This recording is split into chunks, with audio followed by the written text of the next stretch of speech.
Before we get, good afternoon, everyone, and welcome to the Community and Economic Development Committee. Before we begin, I want to remind the committee and members of the public to follow our code of conduct at meetings. This includes commenting on the specific item only, agenda item only, and addressing the full body. Public speakers will not engage in a conversation with the council members, staff, or members of this committee. All members of the committee, staff, and the public are expected to refrain from abusive language. Repeated failure to comply with the code of conduct, which will disturb, disrupt, or impede the orderly conduct of this meeting, may result in removal of the meeting. Again, this is the CED committee, and I will now call it to order. Will the clerk please take the roll? Carrasco, Perales, Here. Mahan,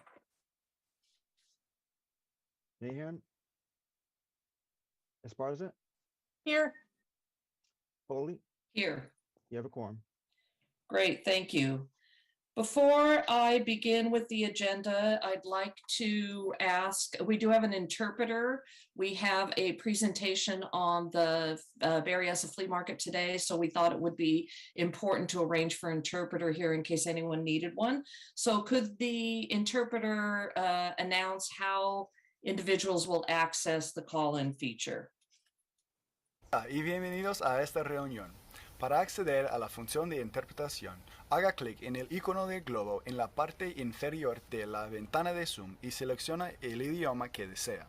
Para escuchar claramente el audio de interpretación, le recomendamos que también seleccione la opción para silenciar el audio original, que es la opción más baja en el menú después de hacer clic en el icono del globo. Wonderful, thank you. Then next, I'd like to ask Rosalind Huey. She has an announcement she'd like to make.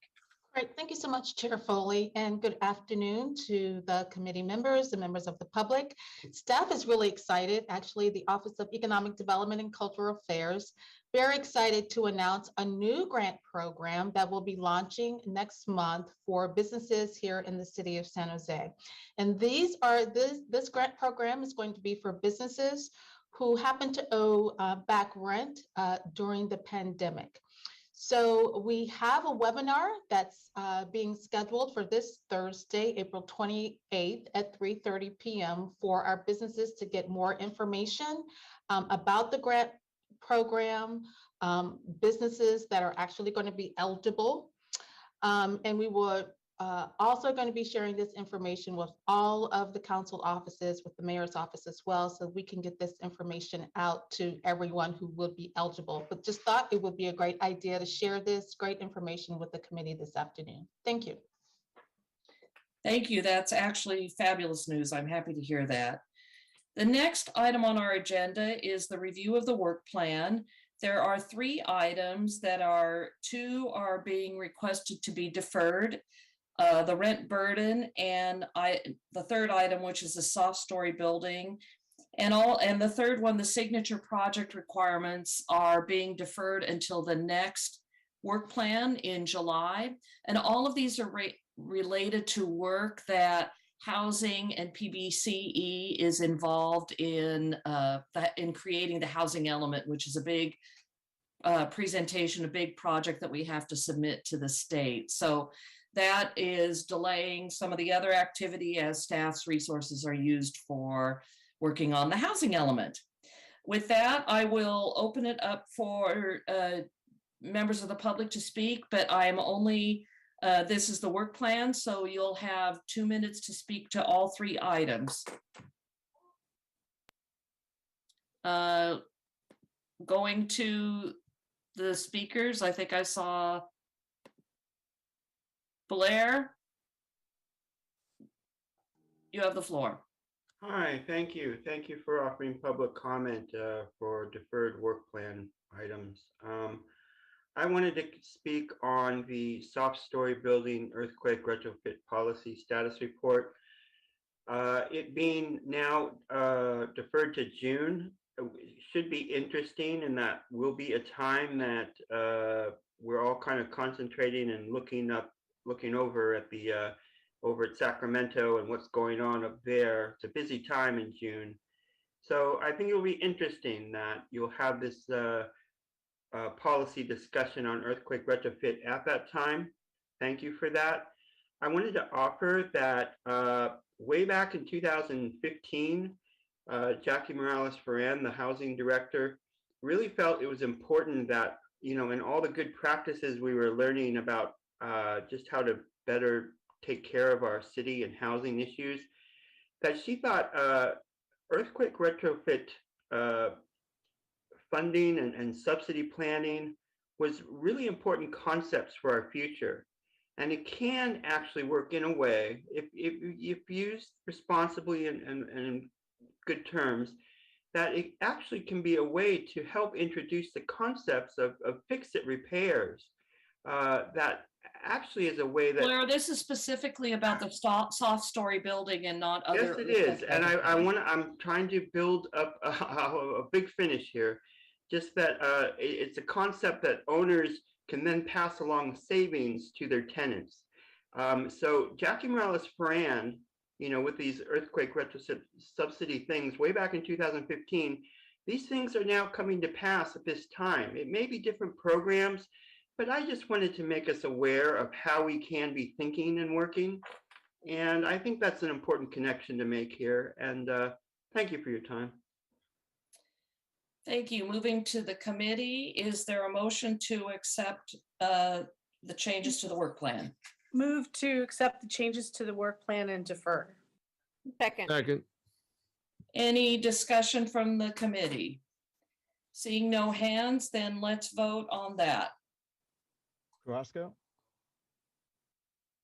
Aye. Corrales, Yes. Mahan, Aye. Esparza, Yes. Foley. Aye. Thank you. We have no consent calendar, so we'll move into the reports to the committee. The first report is the Berryessa Flea Market Status Report. This is one, we receive semi-annual reports, so I think this is the first one after the committee was formed. Nancy Klein, I think you're kicking us off. I am, and good afternoon, Madam Chair, members of the committee. We are very excited to be here with you today. A lot of good work has been going on. The intent is to update the committee on the flea market, both sharing information that the developers have provided and activities the vendors and city staff have been working on together. Several members of the OED team are here and will be presenting. We have a strong team working on the project. Blage Zalalich, Lori Severino, Nathan Donato Weinstein, Adolfo Ruiz, and we are very pleased to be co-presenting with Roberto Gonzalez, whose family has a business at the flea market, and Roberto is a leader, one of the leaders of the Berryessa Flea Market Vendors Association. Together, we are working to provide services and resources for the vendors as we work toward future options for the flea market location.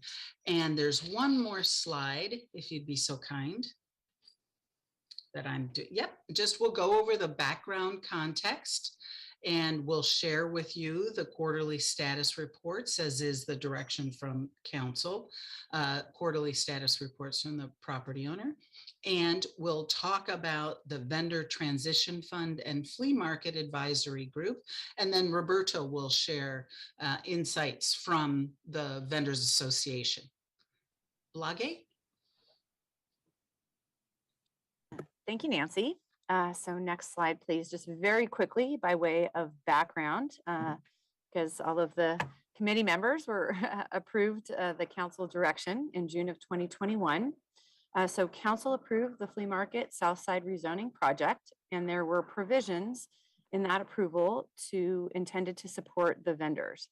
And very briefly, those provisions are the following listed on the slides, which is the implementation of a 5-acre urban market on the site, the $5 million in funding that was put forward from the property owners, in addition to a city commitment of 2.5 million for a total of 7.5 million.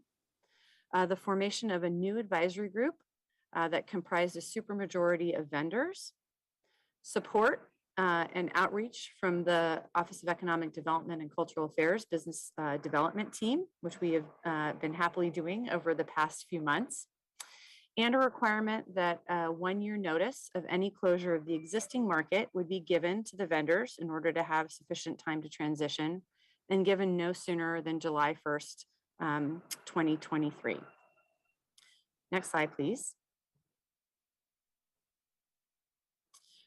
So in alignment with council direction, the flea market owners were also required to submit quarterly status reports on permitting and construction activities, vendor displacement, relocation, and termination. And the flea market owners have indeed submitted 3 quarterly reports in October of 2021, January of 2022, and April of 2022. And these reports were attached to the memorandum for public review. The January 2022 report stated that the property owner submitted applications to our planning department for a master plan development permit and also a tentative map. And so basically, Flagge, can you hold off just for a second?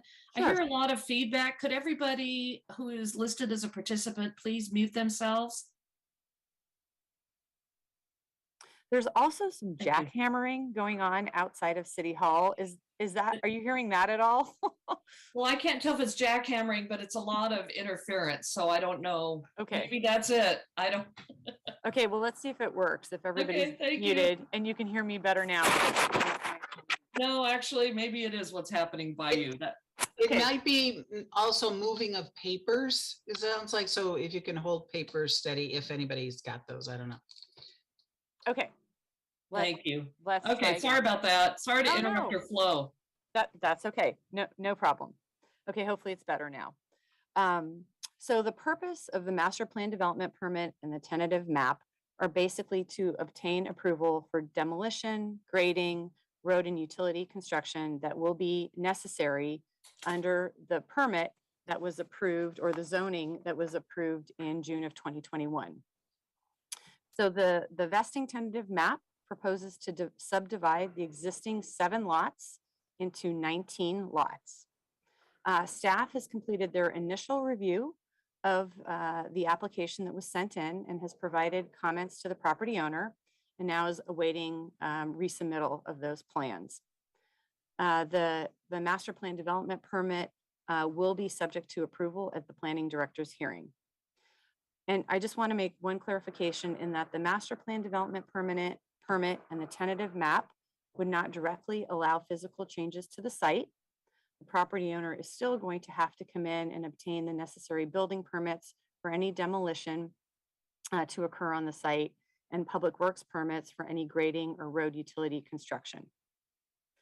And the last comment that we wanted to just point out about the quarterly reports is that the property owner has not initiated any physical activity associated with the redevelopment of the site. And for this reason, the quarterly reports that have been submitted have indicated that no vendors have been relocated or displaced by the definition of involuntarily removing vendors from the market due to any physical changes. The latest report in April does indicate the termination of 2 vendors due to license agreement issues. And with that, I'm going to turn it over to Lori for the continued presentation. Thanks, Flagge. So since approval of the rezoning last year, staff began to meet with leaders of the Vendor Association and a coalition of community leaders. We recognize the need for city staff to build trust with these leaders and the vendor community in general in order to work together and implement council's direction. So we took time at the beginning to understand their concerns about how the planning process had gone to date and to establish these shared objectives to guide staff's work plan. Our work plan organizes council direction into these 4 work streams. First is reaching out to vendors, connecting them with resources, and engaging them in the process. Next is setting up the vendor transition fund and the advisory group. And the remaining work streams are conducting studies to inform the future on-site market and to explore other locations for a possible market. The remainder of the presentation will provide more details about progress made in each of these work streams and next steps. So next, I'll turn it over to Adolfo. Thank you so much, Lori. Can you go to the okay, thank you. Okay, yeah, I just want to share that city staff has proactively established partnerships with the flea market vendor associations, community leaders, and local financial and technical service providers. This with the intention of helping guiding our current implementation plan. Additionally, in September 2021, a new multilingual website was created to provide information and engage with the flea market vendors and the general public. In addition, we created a trilingual flyer with the intention of providing vendors with the current resources. Currently, we continue to collect data to enhance our email outreach, as we are trying to establish a direct channel of communication between city stakeholders and the vendors.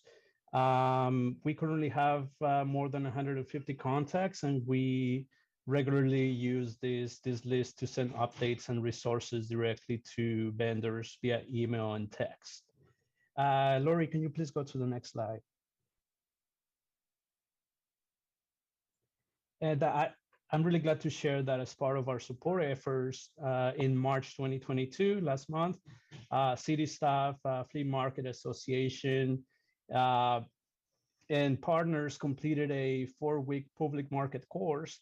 The class was essentially, it went over essentials for creating a thriving public market that is economically sustainable and maximizes community benefits.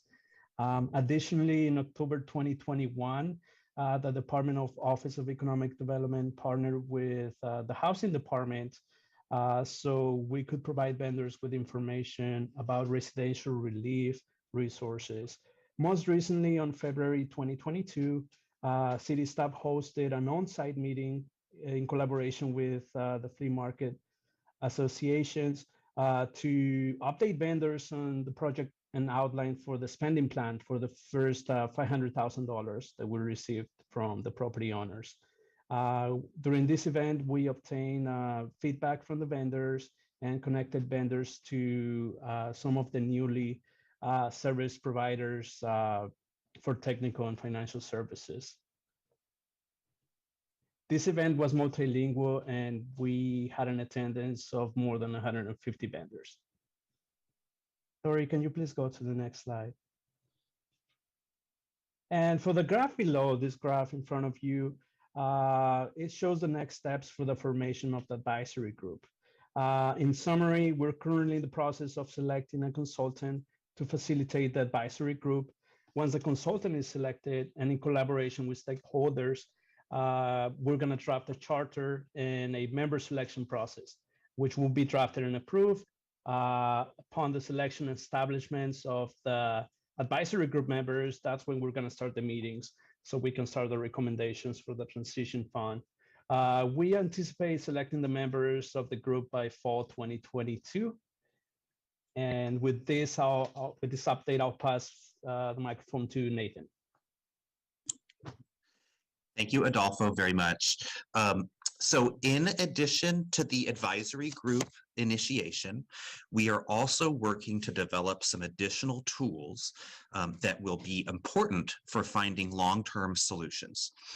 We just today have gone out to launch requests for proposals related to 3 projects. And together, the goal of these projects is to arm current flea market vendors, potential investors, developers, community stakeholders, and the city with information that will assist in providing a future home for the flea market. For instance, the Economic and Cultural Impact Study will assist stakeholders in understanding the economic and cultural value of the flea market. And this will be important for a future investor or developer to fully understand. The public market operations research will inform stakeholders on market models, including design, ownership, financial, and operational factors. And the alternative site assessment will provide site analysis and due diligence on potential sites for a future market, including strengths and weaknesses of potential locations and costs, including the 5-acre market to be planned for in a future development. If we can move on. On your screen now are some various ways that vendors or anyone can find out more information and reach us to discuss the flea market project. And with that, we are going to welcome Roberto Gonzalez, president of the Berryessa Flea Market Vendor Association, who is going to share some of his perspective on recent activities and future goals. When Roberto's done, we'll bring it back for questions. All right. Hey, everyone. Let me share my screen here.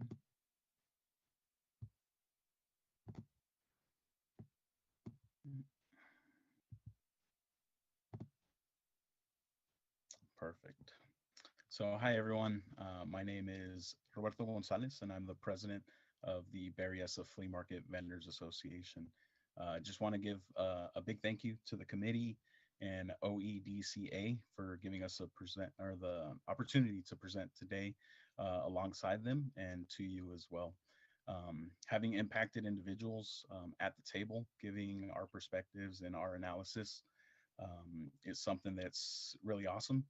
And I hope we set an example here today of how future developments that are going to potentially displace folks or affect vulnerable communities, having those people at the table, not just sharing their experiences, but also helping in shaping the future of that development and being centered at it as well. So starting here, I just wanted to share with everyone our expected outcomes and goals as an association. And we're seeking that the 5-acre market be co-operated and managed with vendors.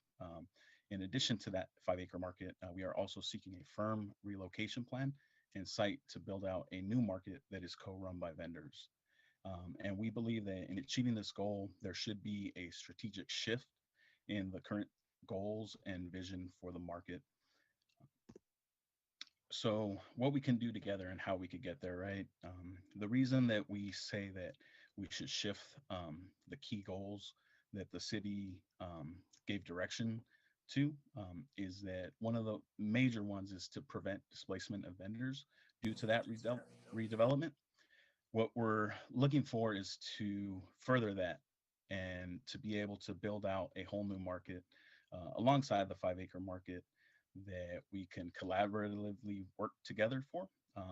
We've already set up a really good collaboration with OEDCA. We've built a lot of trust with them. And we're doing that by learning from the past, right? Where there was exclusion and the neglect of vendors throughout the process, but then also holding ourselves accountable to it too, right? Making sure that we're continuing our advocacy, we're continuing our organizing efforts there at the market, and making sure that we're pushing the envelope just as much as the city is. These are uncharted territories that we're navigating through, but we believe that if there is a shift in that vision, it empowers us to do so much more and allows us to be more curious, allows us to be, or not to be, but to think of like the positives and like think of how great a new market could be, not only for vendors, but for the community as well. And all while this great collaboration is happening between vendors and OEDCA, there have been a lot of changes at the market since that vote last year. As you can see listed there, all these changes are affecting most of vendors monetarily, right? And the community as well. And the one thing that's really disappointing is that there has still been no collaboration between the market operators and the vendor association or vendors at all. And these decisions that are affecting us and our small businesses are continuing to be done with zero say from vendors in our input. And the only way we could perceive it is that the market operator is slowly trying to squeeze vendors in the community further and further with no investment into the market's future. And we strongly believe that in order for vendors to succeed and a market to succeed, we need a better and more responsive partner. And on the note of displacement, I know it was mentioned that they're, they seem, or they deem displacement as having to someone leaving the market due to changes with the physical nature of the market. Our definition of displacement is due to the fact of economic factors, you know, driving folks to leave the market due to the rates increasing all around us and not being able to keep at that pace. Another thing that we consider displacement as well is vendors reducing their footprint at the market. So we believe that there's folks out there, vendors out there that possibly used to have 3 and 4 stands, and now due to, you know, the economic factors, they've shrunk into only having 1 or 2 stands. So we have vendors losing business there, and that should also be considered displacement. But all while this is happening, still, you know, we're continuing to organize and we're continue to operate and to help vendors. You know, our organizing efforts there at the market have been halted, and we've had obstacles set up in front of us to not allow us to speak with vendors. But even with that, we have still been able to grow to an organization that represents over 200 vendors and employees. We continue to have monthly meetings, and we continue to be a conduit of information from the city and other organizations to vendors, and providing the resources and the help to better themselves, their businesses, and their lives. So we're really, really happy for that. Another aspect that we're really happy about in our own personal growth is participating in courses on how to run successful markets held by a group called Project for Public Spaces. There we were able to connect with people from all over the nation and all over the globe that are market leaders, and they help run markets. And it's really amazing to see how local governments and cities are pouring resources and investing into markets, because they know that the community benefits that markets bring are exponential, and they only make the community and the city even better. And then on to the vision of the future, right? Basically what we're proposing here, if we're talking about policy items, is that we want the city to get into the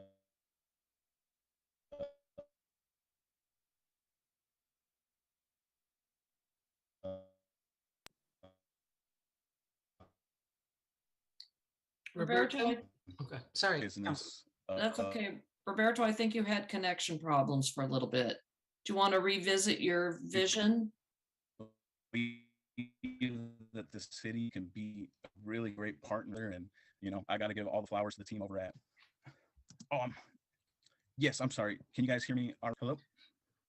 Yes, I think, Roberto, if you turned off your camera for a minute, it might help. Okay, let me Sorry about that. No worries. I think I might have to stop the share to do that, so let me do that. All right, can you guys hear me a little bit better there? Yes, we can. Perfect. Sorry about that. All right, so we're good, right? Yes. Oh, okay. So man, I was on a really good one right there. So on to the vision that we have for the future as vendors is that we want the city to get involved and to get into the business of markets. We believe that the city can be a great partner and a better partner than what we have now, along with other agencies and, you know, other nonprofit groups. It's going to take a village really to get this thing going, and we understand that it's going to be a lot of work, and we're ready to get our hands dirty. We're ready to roll up our sleeves as vendors and face that challenge of transition. We have really great folks behind us that can help this, and we've been opened, our minds have been open to a whole lot more possibilities of what we can achieve, and it's really exciting. And I'm happy to partner with, or we are all happy to partner with OEDCA and the city to make sure that that happens and ensure that this economic and cultural center maintains that same essence into any new iteration that comes. And again, just want to say thank you to everyone for allowing us to be here at the table and give you our vision and our goals. And you guys are really leading with equity in mind. And that's how, that's the city I want to live in. And I know that's the city that a lot of people here want to live in. So just thank you again very, very much. Roberto, thank you for your presentation, and Nancy and team for your presentation. I'm going to go to the members of the public first and then to the panelists. Caller user number 1.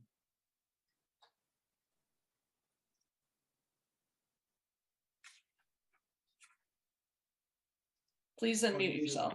There you go.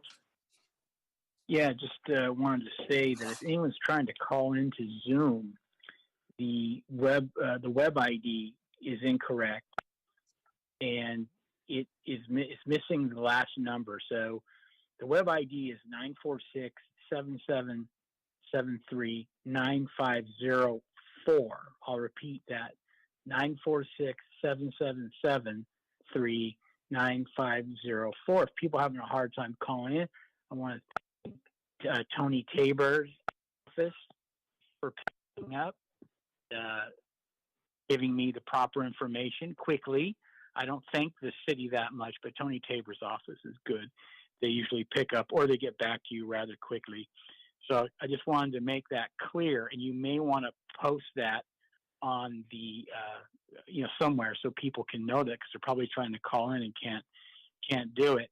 But as for the topic, I just hope that this flea market can resurrect itself and maybe someplace else, or fix it so you could still have a decent flea market for people to shop at. There's so many things that have been so bulldozed in this town. I mean, really, maybe we should bulldoze City Hall and put the flea market there.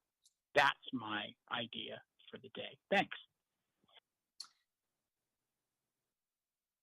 Thank you for correcting the login. That's helpful information. Moving on to Blair Beekman. Hi, Blair Beekman. Thanks for the words of the previous caller. I have the same feelings. City Clerk's office, they can do some really interesting, quick, good work. And thanks for that information from the previous caller. I wanted to note that, thanks for the report a lot and where things are at. It's nice to learn and understand what's happening with this situation. It's always been my feeling that, the relationship between the future of the vendors and the developers, the vendors can really, I hope it can be a process that the vendors can really have an organic say about how the future of the development should actually work and feel, and not just leave it to the developers and we just get a skinny 5 acres somewhere. I mean, I think with organic designs and developing from all sides for the future of this place, that, that could possibly bring the acreage up to 6, 7, or 8 acres that the vendors can eventually have, plus with just an overall better feeling and understanding of how buildings should look and feel in this place, the future of homes and offices and stuff. So it doesn't just look like another national security complex, basically. I mean, because that's what's partly being built here. And it's with that in mind that we learned how to make that into a softer process, a process that feels like a whole community effort. So I hope developers are really wanting to work with the vendors on how to develop the architecture of the place, and that could be okay. And I hope that the vendors can learn how to ask those sort of questions and feel they can. And together, I think the flea market is it's been such a vital part of our lives for decades that I hope that we can make these sort of good efforts. Good luck on this item a lot. Thank you. Thank you. Eric Schoenauer.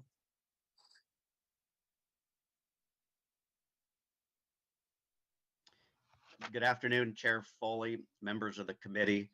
My name is Eric Schoenauer, and I represent the owner and operator of the flea market. And we just wanted to say that I'm available for if there's any questions of the committee.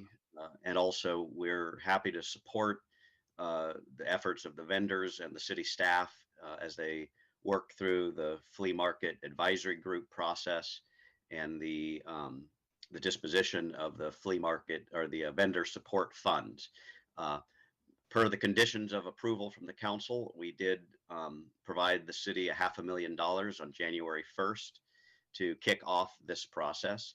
And as indicated by the staff report, at the time that the 1-year notice is given for future closure or relocation, another $2.5 million is due. And then at the time the market closes in its current location or format, an additional $2 million is due. So in the meantime, we will look forward to supporting the advisory group process by making space available at the flea market to hold the meetings and any other logistics on site, and making our financial payments as a condition of approval to support the financial efforts to plan for and support the vendors in the transition. So I'm available for any questions from the committee. Thank you. Thank you. Next is Catalyze SV.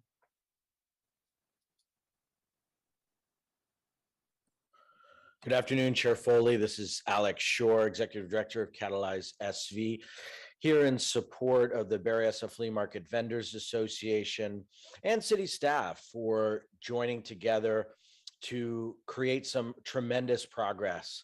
A little slower than maybe we would like, but as staff and BFEA talked about, there was trust to be built back between the vendors and the community. I think two of the things that really stood out to me today from the report is the vision for a new market and the city staff support of learning about that through the Project for Public Spaces class. And the city should be commended for helping support the vendors participate in that process to learn what we can. And I just think we can all take real comfort and inspiration in knowing that the city can do more, that a vision for a new market is absolutely possible. We just have to dream a little bit bigger.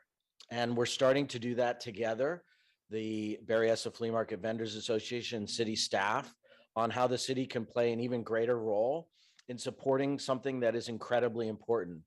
Chair Foley, you talked about it last year in your actual time spent at the market selling. It is so important as an economic engine and a cultural landmark to have a place like this in San Jose to call ours as a community and perhaps as a city. So let's continue to play a very active role in supporting city staff and the vendors and the community in finding a place where this market can call its home and charting a path forward where the vendors themselves can run the flea market. That's how we achieve economic independence and better opportunity here in our community. Thanks so much to staff and the BFEA for this report today. Wonderful, thank you. That concludes our comments from members of the public. Moving to the committee, Councilmember Perales, you have your hand raised. Yeah, thank you, Chair Foley. Appreciate the presentation here and excited, obviously, about this progress and the work between the vendors and excuse me, and city staff.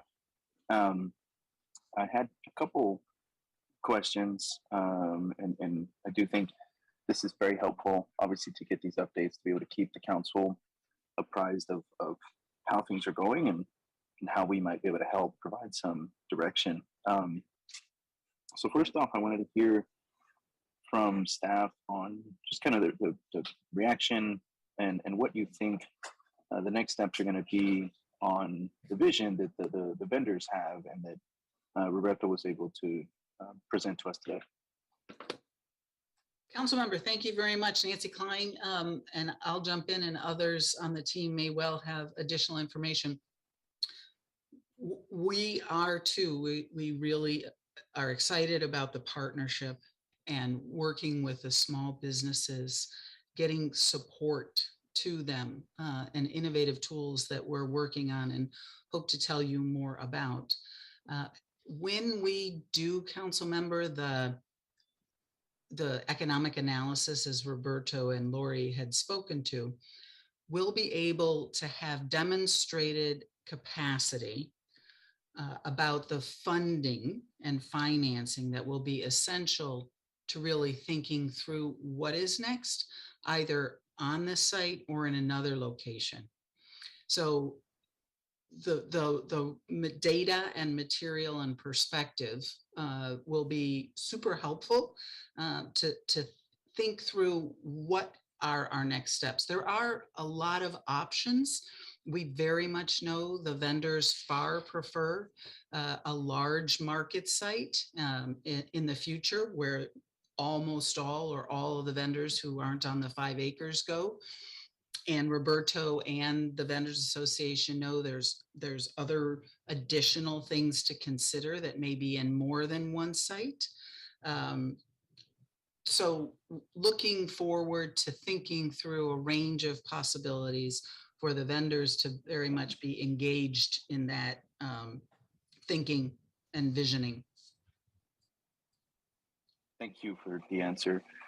I in comparison, I've kind of been thinking about where we as government have stepped in things like open space preservation. Recently, the land use conversions we're looking at on mobile home designation. And when you look at some of these things that maybe made a lot of sense for an independent property owner back in the day, things like a flea market, that are now very, very susceptible, especially in a growing community like ours, to displacement, conversion, and then potentially complete loss. And so I think where we have an opportunity is just like we have done with preservation of open space and what we're doing with mobile homes is what we've done here, which is, I think, a recognition that there is value in having a small vendor community like a flea market. Nothing else really exists like this for an entry level merchant and really low income, and as we've seen, minority families, to be able to get into a potential successful business and grow one. And we've seen many grow out of our local flea market. And I think if we can continue to have that opportunity in our city, I think that absolutely is a benefit to so many in our community, not just the vendors, obviously, but the community that are the patrons, and then us as a city. But I think we do have to step in more so than maybe 30 years ago or 20 years ago, because of the dynamic of change and development here that's happening in the city, and that's what we've done. And I'm hopeful as well. I share that vision with the vendors on the hope that we can continue to have this opportunity here in our city. So I look forward to the analysis ahead, but I think it's a good start at the moment, and appreciate Roberto and the vendors for their work and working collaboratively with city staff and building that trust to get there, because that is key. Speaking of that, I know that there was the concern and accusation, I heard it last year as well, but then Roberto brought it up on the parking increase rates, for instance, at the flea market. And Roberto, you mentioned today that the vendors, it sounds like, were not consulted or made a part of some of those decisions. Is that correct? Hi, Councilmember Perales. Yes, that is correct. Vendors were not included in that decision making. And to be completely blunt, most of us found out through Facebook when the changes were happening. Thank you. I'm love to invite Eric back up just to converse about that. I know obviously this sounds like it's a business decision from the property owner there, and maybe there's no legal requirement to engage with the vendors on that. But maybe you can speak to that, Eric, as to why the owners did not engage with the vendors on that, have the discussion, maybe obviously even it sounds like they didn't even find out maybe in a proper fashion. But would love to hear a response from you on that.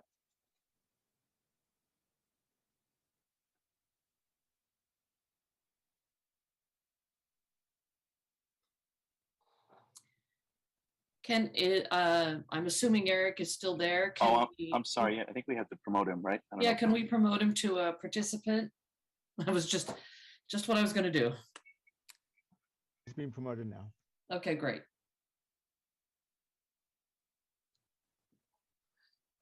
Eric, did you hear the question? I did, yes. I couldn't do anything about it. I was raising my hand.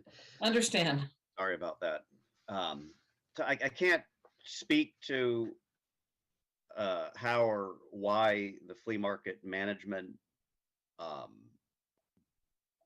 didn't consult with the vendors early on. They did announce the parking increases, weeks before they happened, so everyone knew that it was going to change.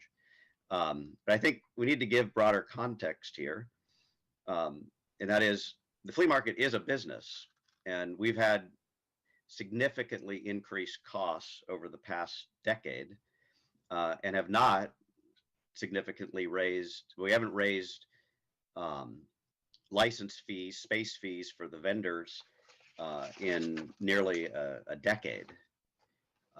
So we've kept those firm, even though our wage costs have gone up 62%, because of the city's minimum wage has gone up 62%. Our security costs have increased 25% as we have to combat daily the homeless population that lives in the Coyote and Penitencia Creek that the city has not adequately addressed. And they come in and they target the vendors' merchandise. So we have to pay the security costs to keep the site and the vendors' merchandise safe. We've had general inflation costs of 5 to 20% for fuel, PG&E electricity, trash disposal, food and supplies for our concession stands, and water. And lastly, we had significant losses during COVID. The county health order shut down the flea market entirely for 2 complete months. During those months, we continued to pay all of our 164 direct employees while the flea market was closed. That was lost revenue. And then we did not collect any space fees from the vendors during the closure. So that was 2 months during the closure where we didn't charge any fees. And then when the flea market reopened, we didn't collect fees for another 2 months. And then we had 50% reduced fees for 2 additional months. So we feel we acted responsibly during the COVID shutdown to give concessions to the vendors and also to keep our employees on the payroll. And because of those cost increases and the fact that we haven't raised vendor fees for a decade, and we haven't raised parking for a decade on Fridays and Saturdays, and 4 years on Sundays, we had to do something, because in the end of the day, a business has to be solvent and balance the budget. So that's how that came to be. Yeah, thank you for the context, Eric. I appreciate hearing some of the history there, and I don't contend any of it. I think that the biggest thing I was hearing, at least from Roberto, was I think a lack of communication, and so I'm hoping that that's not too much to ask, whether it's yourself as the spokesperson for them, whether you're in this process with us in the city and the vendors, or if it's somebody else, whoever it is that regularly might communicate with the vendors there, that incidents like this would be communicated, better within, between those parties, and hopefully you can relay that message. I think that nobody's going to contend there's a business to run here that they, that the Vaughn family has to do, but I also don't think it's a lot to ask of what Roberto's saying, which is just say it sounds like the communication here was very poor. But appreciate you providing some context. Yeah, that's a fair point, and I will be sure that our ownership and our flea market management are aware of the concerns and the expectations of the city council. Thank you. And that's it for me. Chair, I'll make a motion to accept the report. Thank you. Is there a second? Second. Great. Roberto, I see that you have your hand raised. Did you want to respond? Yes, Chair Briefly? Foley, if given a chance. Yes, briefly, please. I Awesome. think we've addressed it, but go ahead. Yeah, no, Communication is key. Yes, it is. And then just wanted to say, thank you to Eric for passing along that message of, having greater collaboration between ourselves and the operators there. And then just to the point, we understand, everything's going up, inflation is going up, costs are going up. And what we would expect, or I think what anyone would expect, right, when services go up, that service provided to vendors is also upped and maintained even better, right? We're talking about garbage disposal. We're talking about electricity. I know Eric mentioned PG&E costs going up. We still have stalls with vendors that they pay for electricity and their electricity doesn't work. We have vendors that pay for containers that have holes in them. So during the rainy season, all their material gets wet and damaged, and that doesn't get reimbursed by the market operators. Neither does, the cleaning service is really minimal, to be honest with everyone on the call. Vendors are out there every Monday after a long weekend cleaning up their stands. So, I mean, we would understand if, these charges are going up, but the customer service level should also go up with it. I think would be fair. But yeah, just wanted to make that comment as well. Thank you. Thank you very much. And thank you for your presentation, Roberto. I appreciate it. Councilmember Carrasco. Thank you. And I want to thank staff for the report and for working through this since, what was it, a year ago, 2 years ago? I'm starting to lose track, you guys. And of course, Eric for being here. But I also want to thank Roberto for his presentation on behalf of the association. And he said something that I think is real key, which is, that I think that this could really serve as a model for how we move forward in working collaboratively between X, Y, and Z, especially for those people who are feeling the pinch and who are about to get displaced, and finding some way that we could work and serve as middlemen and women to bring these two parties together, I think is essential, especially as the city continues to grow and a lot of neighborhoods are feeling that they're being displaced. I don't know, and maybe Nancy, you can correct me, or Blog A. I don't know if there is another example of where an association like the Flea Market Association and the Bum family are working through some of these difficult issues that are very, very complicated to try and come to some resolution that works for everybody. I don't think it's going to be a perfect outcome. I've said this from the very beginning, but we could have been in a situation where we could have been a lot farther than we are currently. And I love to see, especially young people, advocating for their families, businesses, for their communities, for cultural icons in the city of San Jose. Progress is one thing. We all have a different perception of what progress is. Hopefully it means housing people. It means bringing new jobs, good jobs, but it also means preserving those businesses and those jobs that have been here for in some cases for decades, providing for the city of San Jose in such a historic way. So, I appreciate Eric's comments and his feedback. I do hope that as we move along, it's already been mentioned, but I feel the need to mention it again. I do hope that as this continues to move forward, that communication does improve, and that those who are feeling like they're powerless are brought into that communication, and our, some things are out of our control. I get it, but that the communication is so essential, and being able to make plans and to have some control over your destiny, because at least you have the information, really does make all of the difference in the world. So I hope that does improve, and that that the Baum family understands that, for the vendors, the difference between a couple of months of no information and having all of the information can really either salvage their business or sink it completely. These are small businesses. They're not multi-million-dollar businesses. They're very small businesses. Some of them are living month to month. And so having the information allows them to make those kind of decisions.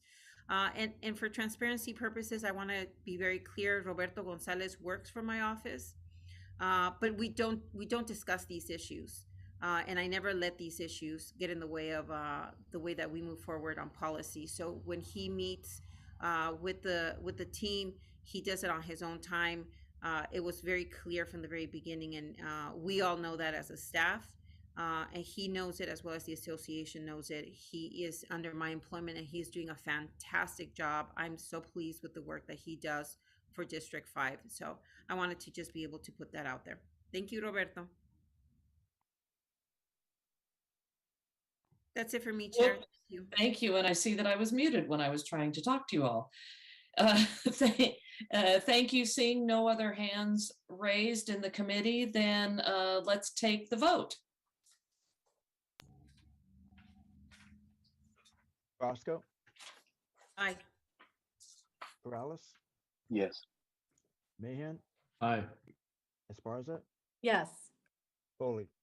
Aye. Okay.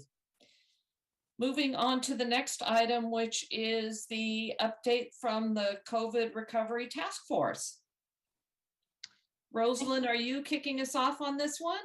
I am, Chair Foley. Thank you so much. Again, Rosalind Huey, Deputy City Manager, in helping to oversee the recovery team in the City Manager's office. Very excited to be joined by my colleagues this afternoon, who will be sharing some of the information in terms of the update on the work of the task force. I will say we had hoped that one of our task force members, Araceli Gonzalez, who is actually chairing the Community Engagement Committee. She had hoped to join us for this presentation this afternoon, but unfortunately she had an unexpected family matter to take care of and won't be able to join us. But we were very delighted that she was actually able to present at our last task force meeting just a few weeks ago. So with that, the next slide. Just wanted to provide a little bit of background to remind the committee and members of the public that the COVID-19 Recovery Task Force is actually part of the city's roadmap. So the City Council approved our city roadmap for this fiscal year last March. And as you can see on that top row in the red circle, that the Recovery Task Force is one of the initiatives on the roadmap. Next slide. So the Recovery Task Force was created by the City Council last September. It includes 55 member organizations, and the task force has been meeting since last fall. So since its creation, it's actually held 6 meetings. The first meeting last November was an orientation for the task force. Followed by the December meeting, where we thought it was really important for task force members to hear from city staff about the existing recovery initiatives that are part of the recovery roadmap. So they received a presentation on each of those 6 recovery initiatives. In January is when the task force started submitting ideas about committees. So they decided that they would want to establish committees to really delve into its work. In February, they established 9 different committees, and you're going to hear a little bit later about what those are and what work they've been accomplishing. The first set of committee meetings were held in March. And just 2 weeks ago, the task force reviewed the the community engagement plan that committee proposed to the task force, and we'll be looking to finalize action on that at the task force meeting next month. So with that, I'm going to turn the presentation over to Aurelia Bailey, who's going to walk you through a little bit more about the work of the committees. So Aurelia. Great. Good afternoon, Chair and members of the committee. Like Rosalind mentioned, my name is Aurelia Bailey, and I am one of the staff for the Recovery Task Force. As you could see on the slide, there are currently 9 committees, and up to date, the committees have been meeting. They have now established chairs and co-chairs. They started to determine some of their topics and subtopics, and they actually started to review some existing data and resources and have invited other community partners to also be part of this committee. So just the 9 committees: childcare, early care, and education and youth development. This is really looking at expanding affordable childcare, educating and connecting families to childcare before and after school programs and other youth development. Community engagement, which my coworker Carlos will actually cover in the next few slides. Community health and wellness, data and budgeting. I'll also be reviewing that in the next slide. And then housing, whether it's looking at rental assistance efforts, accelerating affordable housing production, creating pathways of home ownerships, recovery for airport, hotel, and arts workers, supporting small businesses, workers' health, safety rights, and the steering committee. This committee is actually supporting the other committees' work. It's comprised of the chair and co-chairs who review and approve the agendas for the Recovery Task Force meetings. They establish the governance for the meetings and then also ensure collaboration amongst the committees. So really, we're hoping, again, by the fall that our committees will have some finalized action items to be reviewed and vetted out by the task force to then have some final recommended actions for council to consider. So we have a proposed framework for recommendation for our committees. As the committee starts to develop recommendations and to ensure set is consistent across the committees, but still allowing there to be more of a flexibility for each design to their own specific recommendations. There are 3 different hierarchy categories, as you could see here on this slide: the goals, the strategies, and the actions. So goals is that each committee, based on the description committees already have come up with, will identify some broad goals. Strategies: how can they achieve these goals? A strategy can generally be a policy, a plan, or program or partnerships. And then actions: these are more specific tasks that's feeding into the strategies and could be process steps or specific implementable tasks. All of our committees are just starting to identify gaps in actions to address the needs. So we actually also are proposing this template, which is on the right-hand side. It's really to help them organize all the information from each of the committees.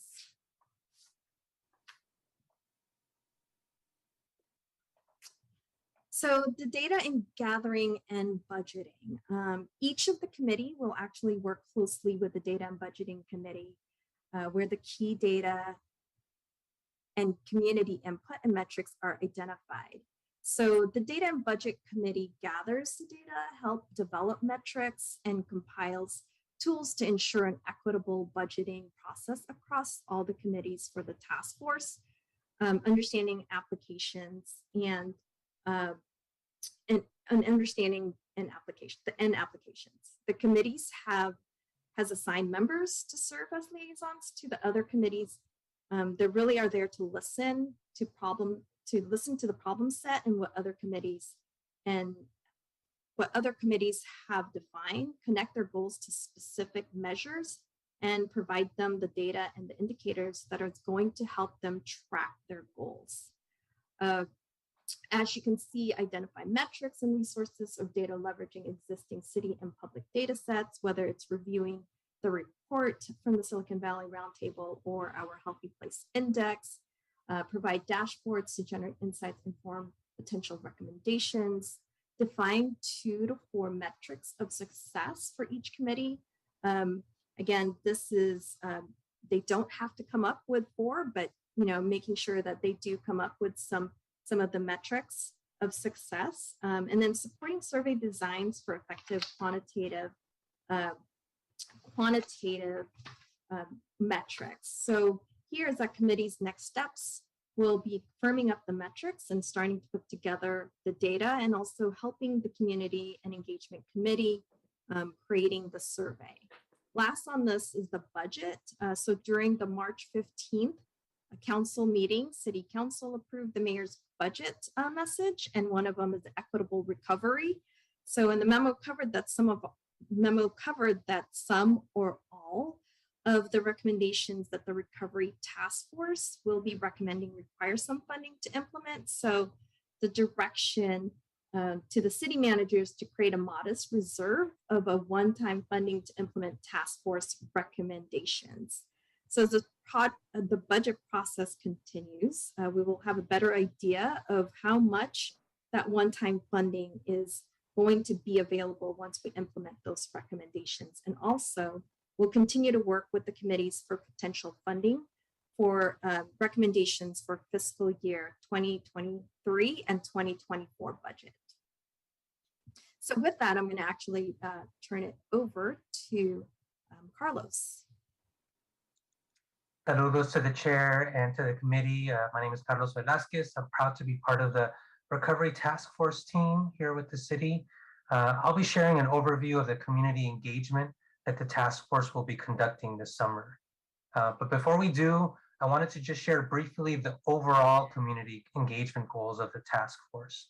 So the engagement activities that we'll be doing this summer support our desire for the task force to reach those that have been most impacted by the pandemic and to build trust among those residents and communities. The task force is an opportunity to inform residents about existing recovery initiatives, work that is already happening now within the task force as the task force begins to receive more information of the current programs and services that the city and our partners are providing. We want to gather input on what's working, where are the gaps, what's missing from the current recovery programs and services. Again, this is already happening now through our task force meetings and committees. And so our activities this summer will offer more opportunities for the communities who have been most impacted by the pandemic to also provide their input, feedback that will be incorporated into the final report that we submit to City Council. Employing the promotores model is also a key goal we have for the task force in regards to community engagement. And we will have more updates on this soon as we're developing a description and scope of work, as well as the criteria for organizations that we would want to provide grants to do this work. Next slide, please. So for the engagement activities this summer that we're going to be implementing to be effective, it's important that we gather community voices in an authentic way. So the strategies, events, and activities that we do this summer will follow the engagement principles that you see here. So we want to listen deeply. We want to start and end with listening. We want to define problems, solutions, and recognize that final recommendations all flow through our community. We want to recognize and build from resident expertise. We want to approach communities where they are and recognize that power already exists within the community. We want to make sure to not be extractive. We want to avoid one-time engagements and create sustainable relationships with the community. And we want to make space. We want to make sure that we create engagement opportunities where all members of the community feel safe and comfortable. That could be providing childcare at these events, mental health services. We want to offer events at various times of the day and the week, provide in-person and virtual options, just provide a variety of engagement opportunities where people, meeting people where they're at. Next slide. And so here are the community engagement strategies and tactics of the plan. This is how we're going to connect with the community to gather the input needed to support the task force's recommendations. City staff and our consultant will be partnering and coordinating with the Community Engagement Committee to implement these strategies. So one is a community survey. We're developing a community survey that will provide the task force with the information and input that they wish to receive from residents. So this survey is what Aurelia was mentioning earlier in this presentation. So there's going to be standardized questions, but we also want to make sure that we have customized questions depending on the community or the activity that we're doing. So for example, we can add additional questions to a survey that's meant for small businesses. Another key tactic is a storytelling project that we're going to be launching. Stories can be powerful tools. And so incorporating storytelling is just one of the recommendations that was mentioned by the task force. And so it's why you see it here in this plan. So through quotes and photos from individuals, we hope to paint a more vivid picture of the reality of COVID-19's impact and add a qualitative element to the input that we receive. We want to develop an engagement toolkit. So we want to provide task force members with a toolkit to help them distribute the survey and storytelling project through their own existing events and outreach channels, or tips on how they can host their own pop-up, house meeting, focus group, or community forum to gather this information in another way. And the lived experience group is going to be another key strategy for this community engagement. The lived experience group is going to be a group of 10 community residents and stakeholders with lived experiences relevant to the impact of COVID-19. We're going to be working with the Community Engagement Committee to plan and execute community engagement activities and events. So what we mean by lived experiences is that it could be a hospitality or service worker who lost their job due to the pandemic, someone who rents and who suffered through increased debt and the threat of eviction, a person with a disability, a high school student or a college student who attended online classes, or a person who cared for or lost a loved one or close friend due to COVID. So we have a variety of criteria that we want to develop in forming this lived experience group. So this group is going to be trusted ambassadors that are going to be working on the ground, gathering that key insight from the neighborhoods, particularly those neighborhoods who may not be represented on the task force. So each of these members of this lived experience group are going to be carrying out 3 community activities or events throughout the summer. Like I said, these events can be focus groups, pop-ups, house meetings, and more. Next slide. So we've received input from the task force members and their committees on the organizations who can recommend individuals to be on this lived experience group. So we've spent since getting that input from the task force in some past meetings in the past couple of weeks, we spent the last week or so talking to candidates for this lived experience group. And we're going to be identifying this final list that we're going to be presenting to this task force's steering committee for them to adopt at their next meeting, which is going to be this coming Wednesday. Next slide. And so just kind of reviewing next steps. Again, the steering committee, which is one of the committees of the task force, will be adopting this lived experience group, this list at their meeting this coming Wednesday. The strategies and tactics that I just shared are going to be formally approved by the task force at their next meeting on May 12th. So we can begin conducting these community engagement activities this coming summer. The input that we get from these activities are going to help inform the development of recommendations that will be included in the final report that we submit to City Council in November. So I believe that concludes our presentation. I believe, Rosalind, maybe if there's something else you might want to add to our presentation. Oh, I just want to say thanks to the team, and I just want to acknowledge the hard work of the task force members, 55 individuals. They're working hard, meeting every month. They have multiple committee meetings, and we're just very thankful for their service and time. So thank you so much. Back to you, Chair. Thank you, and thank you for the very thorough presentation. You have really a lot of ambitious goals, but it's exciting to see the task force come together, separate into various committees, and create their goals and action plans. That's really, it's been a long time coming, and I look forward to the work that's going to come out in the next few months. So thank you for that. I will go to the members of the public first for comment. Caller user number 1. I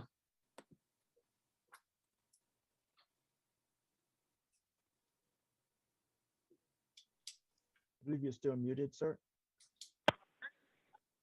Redevelopment plan. You guys needed one before COVID. You ever look at that downtown? Come on, people. You're gonna redevelop what? This town? You guys need to. You guys, anytime you guys put your mitts into these things, it never works, right? You're going to redevelop what? I want to know where you're going to redevelop. Why don't you redevelop what's around your city hall? Take a look outside if you can at your city hall, and then take a look around that neighborhood. It's sad. Can you imagine bringing someone from a sister city? They'd be like, what's the matter? You're the heart of Silicon Valley? Look at this. The main hotel's not even open yet. It's delayed. You can't even get a drink at noon. You got to like wait till 5 o'clock for a bar to open. Talk about no vibrancy. And you think you're going to redevelop this massive town that we live in? You can't even do the downtown.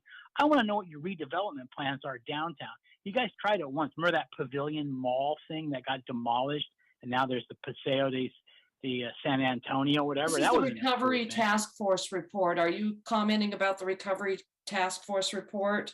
Yeah. You guys are going to recover what? What are you going to recover? Nothing. You're going to build back better? Doubtful. You never had it. You guys are on a road to nowhere down. You got new bike paths. Those are real handy when you try to park to go downtown. Recovery of what? What are you going to get rid of the fines that the people had for their masks at churches and restaurants that are tens of thousands, in some cases millions of dollars? Are you going to help people recover that way? No, you're going to you like to put them in jail, what you probably want to do. That ain't no recovery, I can tell you. I want to know what your real recovery plans are. I'd like to know. You guys haven't told me anything today.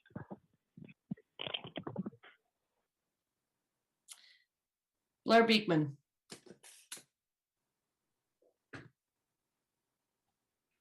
Hi, Flea Beekman here. I was going to comment that if the previous caller, if he checks out the COVID Recovery Task Force meeting sometime. Blair, keep your comments focused on the committee and not on previous callers. Okay, well, I was going to say the same thing, actually, that there was a COVID Recovery Task Force public meeting a week or two ago, maybe 2 weeks ago. It was really good. It spelled out kind of what this item did and what to really expect this summer, and just kind of strategies how to work our plans.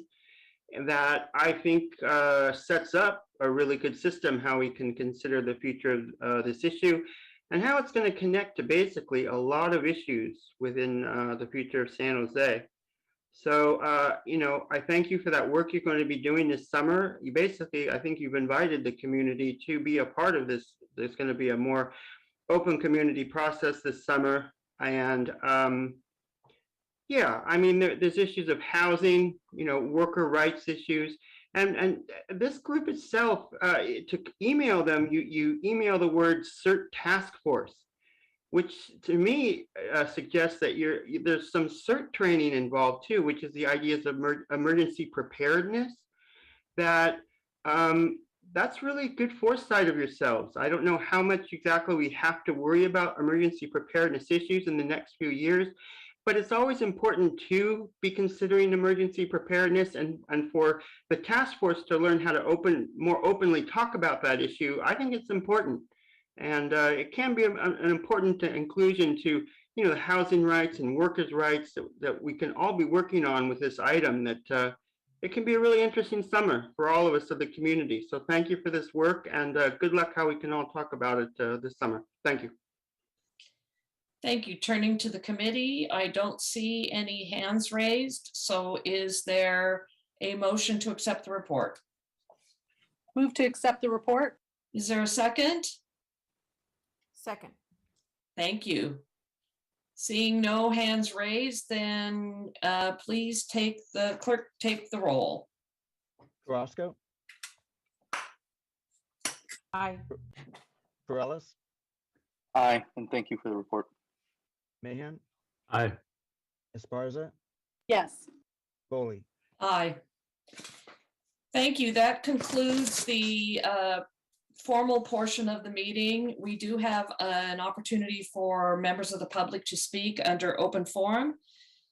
And with that, I will turn to Blair Beekman. Hi, Blair Beekman here. Thanks for the meeting today.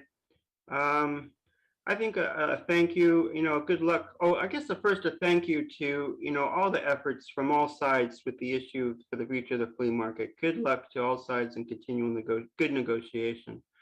For myself, as always, I hope we can remember the importance of open and accountability with technology practices and data collection. I really think it can help, in all the things we address, when you also think of what can be the, the accountability, what can be the open public policies and technology with the technology of this project. I think it really adds something incredibly important and meaningful. And it adds a depth to our lives of, we're really trying to build a future of peace and open democracy and sustainability in the future of local communities. Those are awesome concepts if you consider them. And I think that it puts us a few steps ahead of places like the Ukraine area, who did not choose the ideas of peace in order to solve their problems. We've learned hard lessons in this country that I think, reimagine our tenants' rights issues, our housing rights issues, worker rights issues, and open and public policy issues. We're trying to now build a future of peace and what can be open democratic practices, racial equity, to solve our issues in our local towns and neighborhoods. And they can be really important lessons for the Ukraine area at this time that I hope both sides of Ukraine can get, and that this country does not continue to push war in Ukraine, but really focus on the ideas of peace and negotiation, that they're going to have to work on a peace neighborhood plan after all this warfare, and that they can use our examples, what we're doing here now in this country. Thank you. Next speaker, caller user number 1. I mean, where do I start? The electrical grid you guys were talking about last week. I was thinking about that. What are these electrical grids going to run on? I thought something perfect. Unicorn feces. That's what they're going to run on. Hey, who's gonna enforce those Hitler gun control laws that Sam wants? A nonprofit? Who's going to show up to my door? A millennial with stick arms demanding a fee for firearms at people's house? Can you imagine this? You guys think you're going to have this gun control? San Jose PD, they can't enforce anything now, can they? Right? They're going to start knocking on doors. Hey, can I see your permit? Oh, we've got the paperwork for $25. Oh, wait a minute. Oh, it's Raul Perales. Oh, you don't have to because you're a policeman. Yeah, cops, they're exempt from it. Why do they get special privileges? That's what I want to know. What else? Hey, Hillsdale, looking real good there. When's it going to be painted? When's it going to be done? How long do I have to wait for this road construction to be finished? How many more weeks is it going to be? You guys have a lot more to do and worry about international problems and all these other things and climate control and everything else. You need to get the roads fixed. You need to make sure we've got overnight protection with law enforcement, not a bunch of traffic cops 24 hours like you want, not those stupid speed cameras. I can't wait until one of your relatives or one of your kids, your relatives, your godchild, your mother-in-law, your friend, the people who, God forbid, vote for you. I hope every single person, including everyone on that city council that lobbied for these speed cameras and more traffic cops, I hope you guys get tickets that hurt. Exactly what Peralez said. He wants to make the fines hurt. I mean, really? I mean, the 1980s called. They want. With that, we are adjourned. Thank you. See you in May.